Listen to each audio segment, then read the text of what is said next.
ब्रह्ममुरारिसुरार्चितलिङ्गं निर्मलभासितशोभितलिङ्गम्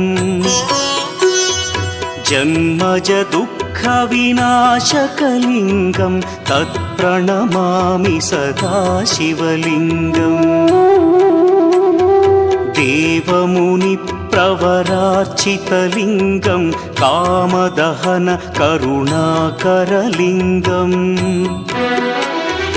रावणदर्पविनाशकलिङ्गं तत्प्रणमामि सदा शिवलिङ्गम्